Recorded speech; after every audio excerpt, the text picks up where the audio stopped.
After 3 meetings with his war council, the president appears to be getting close to settling on a war strategy, and it's already drawing fire.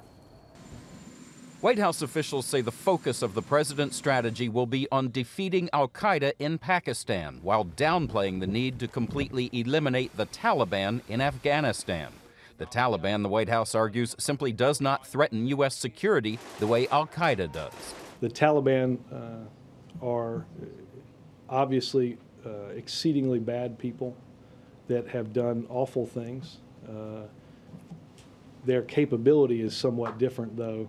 The strategy would turn the remote mountains of Pakistan into the center of the war. The White House says that while there are only about 100 al-Qaeda in Afghanistan, there are thousands in Pakistan, including Osama bin Laden and his top deputies. Using special forces, pilotless drones, and a more aggressive effort from the Pakistani army, the strategy has recently led to a series of successful attacks on al-Qaeda. Because of our efforts, al-Qaeda and its allies have not only lost operational capacity, they've lost legitimacy and credibility. Analysts say the strategy would require fewer than the 40,000 additional troops General Stanley McChrystal says he needs to defeat the Taliban.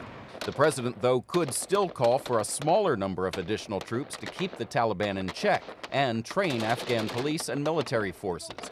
But critics say the strategy is deeply flawed, that without a full-fledged effort to crush the Taliban, it will retake control of Afghanistan and reopen the door to al-Qaeda, which will establish bases there just as they did before 9/11. The Taliban-ruled Afghanistan will be wide open for al-Qaeda to expand its current sanctuaries and safe havens, and I would argue al-Qaeda is nothing without sanctuaries and safe havens.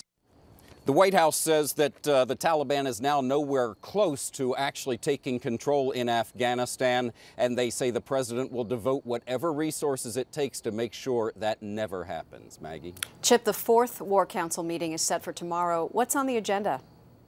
Well, this will be the first time they actually get into discussing the numbers of troops, whether or not they will send the 40,000 General McChrystal wants, a lesser number, or 0. There's another meeting, though, next week, and they warn us that it's not going to be a quick decision. It's probably going to be at least 2 more weeks, Maggie. Chip Reid at the White House. Thanks, Chip.